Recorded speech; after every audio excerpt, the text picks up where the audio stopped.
जीवन में सत्संग की क्या आवश्यकता है। सत्संग जैसे शरीर के लिए अन्न जल की आवश्यकता है शरीर के लिए, वैसे ही जीवन के लिए सत्संग की जरूरत है। बिना सत्संग के विवेक उदय नहीं होता है। अब बिना विवेक के हम दोषों से, पापों से, बुराइयों से अपने को बचा नहीं सकते हैं। जब तक नहीं बचाएंगे तब तक दुख से मुक्ति नहीं मिलेगी। दुख से मुक्ति चाहिए तो गहरी चिंतन, गहरी विवेक की जरूरत है। उसके लिए एक बार अवसर मिला है। एक बार, एक ही बार मेरा जन्म हुआ इस जीवन का। माता ने एक बार मेरी रक्षा किया। माता की गोद में बैठ करके मैं स्थान पान किया। सबके प्यार मिला केवल एक एक बार। शिशुपन बीतने के बाद बालकपन आता है। बाल्यावस्था क्यों मिला है? चिंतन करें, हम खोज करें। बाल्यावस्था इसीलिए मिला है ज्ञानार्जन के लिए। बिना ज्ञान के जीवन में रोटी, कपड़ा और मकान की व्यवस्था नहीं हो सकती है। ज्ञान चाहिए, ज्ञान चाहिए। उसी के लिए मन लगा करके विद्या अध्ययन चाहिए। अच्छे लोगों की संगत चाहिए। बिना अच्छे संगत, बिना ज्ञान अर्जन किए हम रोटी, कपड़ा, मकान के लिए खेती, नौकरी, व्यापार में सफल नहीं हो सकते हैं।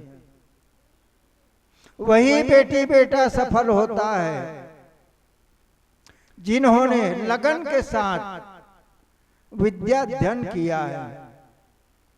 विद्या अध्ययन का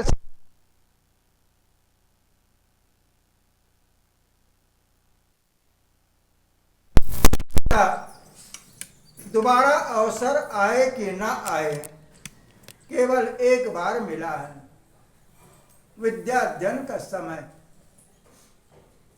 यदि माता पिता के सुझाव को मान करके बेटी और बेटा लगन के साथ पढ़ाई करता है,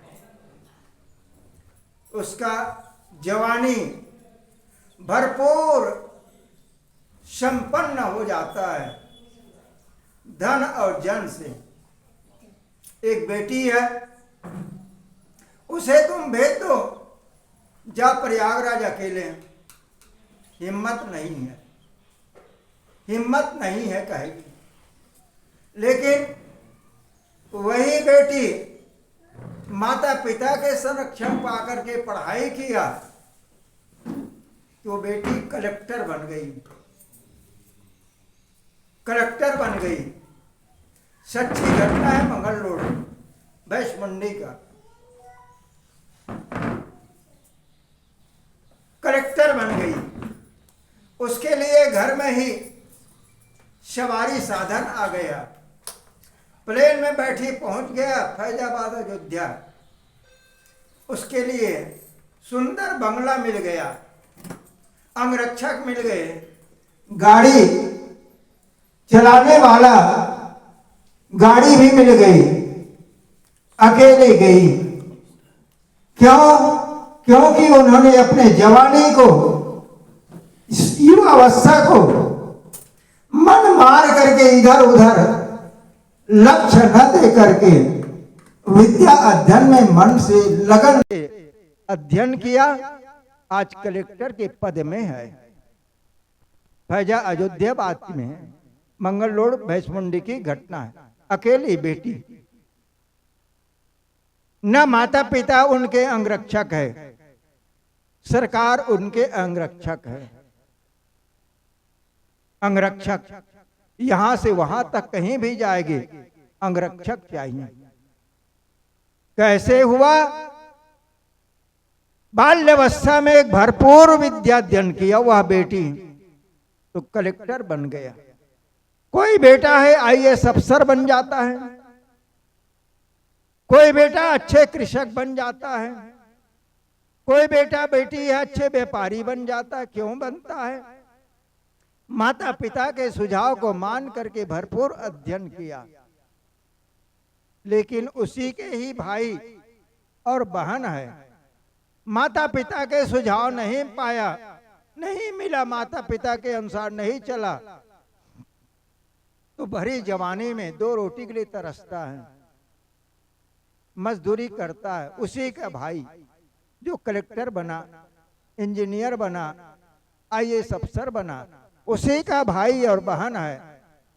200 रुपया का मजदूरी करता है, मेहनत करेगा तभी खाने को मिलेगा, मेहनत नहीं करेगा तो खाने को नहीं मिलेगा। विद्या के फल है।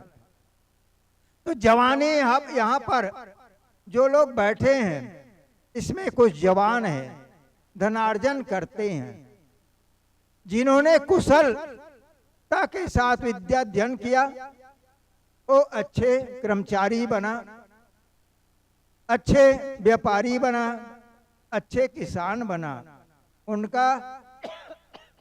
उनका परिवार का जीवन सुखी और संपन्न है, सुखी और संपन्न है। उनका अभी का ही इसी जीवन के कर्म के फल है।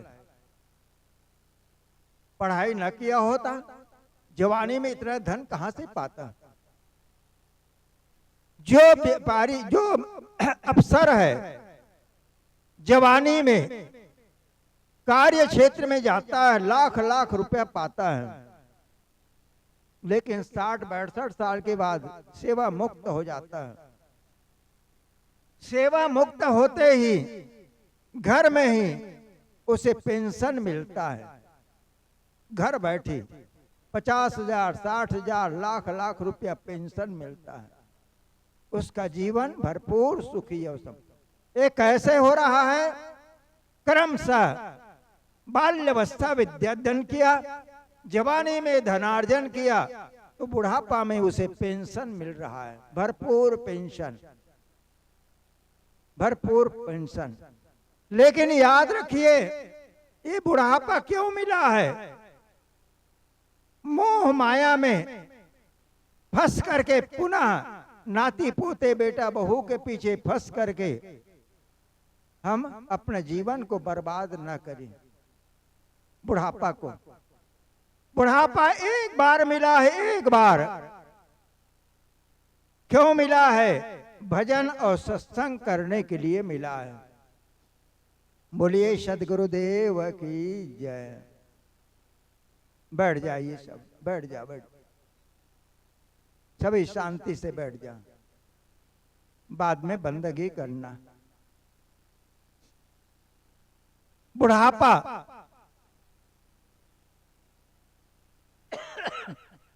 आ गई है। अधिकांश लोगों का 60 से ऊपर हो गया है। ये क्यों मिला है? परिवार और नाती पोते में रचने पचने के लिए नहीं मिला है, भाग्य का निर्माण करने के लिए मिला है। बुढ़ापा है। आज ही अवसर है इस बुढ़ापा में निर्मोहता को पालें। जो आपको पेंशन मिल रहा है, अब बेटी बेटा के पीछे खर्च करने के लिए नहीं है। जो पेंशन मिल रहा है वो क्यों मिल रहा है? आप अपने भविष्य का उज्जवल कीजिए। जितना भजन सत्संग तीरथ बरक दान धर्म करेंगे, आपका मन हमेशा प्रसन्न रहेगा, गदगद रहेगा, गदगद रहेगा। जैसे बाल्यावस्था में ज्ञानार्जन किया, उसी के फल में जवानी में धनार्जन कर रहा है। यदि बुढ़ापा में भजन सत्संग ध्यान धर्म नहीं करेगा तो जीव तो छूटेगा, निकल गया, शरीर तो मुर्दा हो जाएगा। और जीव अजर अमर अखंड अविनाशी, वो मरता नहीं है। आज जैसे उसके संस्कार है, उसी संस्कार को लेकर के हमारी आत्मा जाएगा नया शरीर धारण करने के लिए। यदि अच्छा कर्म किया, उत्तम कर्म किया, पुण्य धर्म कर्म किया है, सुखी और संपन्न परिवार में जाकर जन्म लेगा। जन्म से ही उसे लाखों नहीं करोड़ों की संपदा मिल जाएगा बिना मेहनत के। बच्चा को कैसे मिल रहा है? इन बच्चों को दादाजी कमा रहे हैं, पिताजी कमा रहे हैं, इन बच्चे कुछ नहीं कमाया, लेकिन बच्चा कहते ये सब मेरा है, घर मेरा है, धन मेरा है। और दादा और पापा के मर जाने के बाद सारा बैंक बैलेंस चल अचल संपत्ति के ये बच्चा मालिक बन जाएगा। क्यों बनेगा? यही पूर्व जीवन का राजा था, पूरा भरपूर दान किया है, धर्म किया है, सत्संग किया है, जिसके फल में आज धर्म के घर में जन्म लिया है और शुरू से ही धन जन से संपन्न हो रहा है। अच्छी माता मिले, पिता मिले, धन जन मिला। क्यों मिला? पिछले जीवन के भजन सत्संग दान धर्म का फल है, इसलिए बुढ़ापा मिला है। बुढ़ापा केवल परिवार में ही रचने पचने के लिए नहीं मिला है, अपना भविष्य का निर्माण के लिए मिला है। एक बार मौका मिला, एक बार बुढ़ापा में नहीं करेंगे हम तो अगला जीवन पशु पक्षी में भी चले जाएगा। निर्धन घर में भी निर्धन पाता पिता मिलेगा, पशु पक्षी त्रियंच खाने में जाकर के भटकना पड़ेगा। ये बिल्कुल अकाठ्य वाणी है गुरु और संतों का। अपने हृदय में, अपने गांठ में गठिया लो, कर्म का ही फल मिलता है। आपन कर्म नो मेटो जाई, कर्म का लिखा मिटाए दे कोई से जो युग कोट सिराई। करोड़ों युग सिरा जाएगा, लेकिन कर्म का फल मिलेगा ही मिलेगा, अच्छा का अच्छा, बुरा का बुरा। इसलिए याद रखें हम लोग, जैसे बच्चा बाल्यावस्था में ज्ञानार्जन किया, उसी के फल में जवानी में अच्छे अफसर, अच्छे व्यापारी, अच्छे किसान बना और धन जन से संपन्न होगा वह जवान। उसी के फल में बुढ़ापा में पेंशन मिलता है, लाखों रुपया पेंशन मिलता है।